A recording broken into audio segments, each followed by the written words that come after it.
Chinese government officials have warned Donald Trump that he better prepare America for a war with China. According to the state-run Chinese newspaper Global Times, the U.S. should prepare for a military clash, after U.S. Secretary of State nominee Rex Tillerson called for a blockade of South China Sea islands. He had better bone up on nuclear power strategies if he wants to force a big nuclear power to withdraw from its own territories, the paper, which is known for writing hawkish editorials, said. However, despite being state-run, it does not necessarily reflect government policy. In its first response to Mr. Tillerson's comments, China's foreign ministry stressed the importance of mutual respect and cooperation with the U.S. At a daily briefing, spokesman Liu Kang said relations between the two countries were based on non-confrontation, non-conflict, mutual benefit and win-win cooperation. The energy-rich South China Sea, through which about $5 trillion in shipborne trade passes every year, has nonetheless been a source of tension in the region. Despite competing claims from other countries, including the Philippines and Vietnam, China has built 7 artificial islands on reefs and rocks, outfitting them with military-length airstrips and anti-aircraft guns. During his time in office, President Barack Obama's administration has conducted periodic air and naval patrols to assert the right of free navigation in the South China Sea. These have angered Beijing, and a Chinese warship recently seized a U.S. Navy underwater drone before returning it a few days later.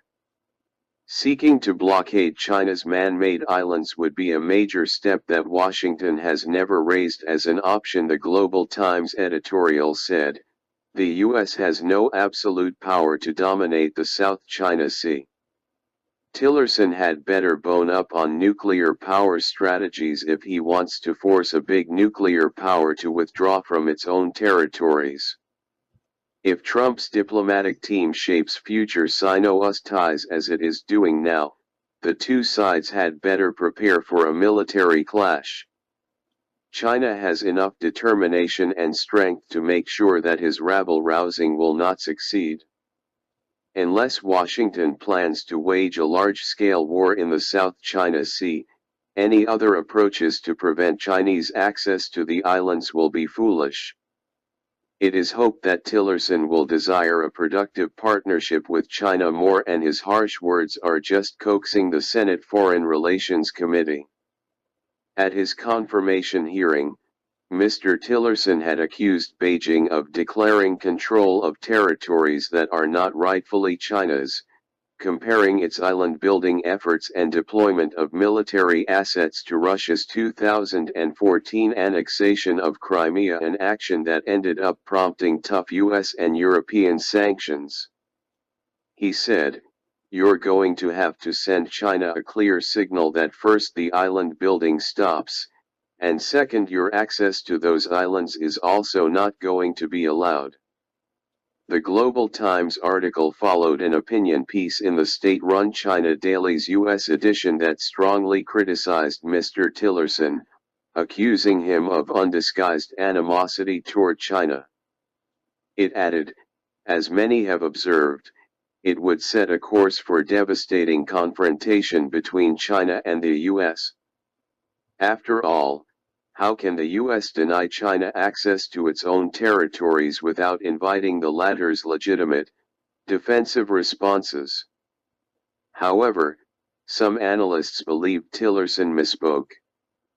Blocking Chinese access to the islands could spark armed conflict, said Mark Fitzpatrick, at the International Institute for Strategic Studies. "I can't help but think that he did not mean it this way." He added, "The muted Chinese reaction gives him the benefit of the doubt."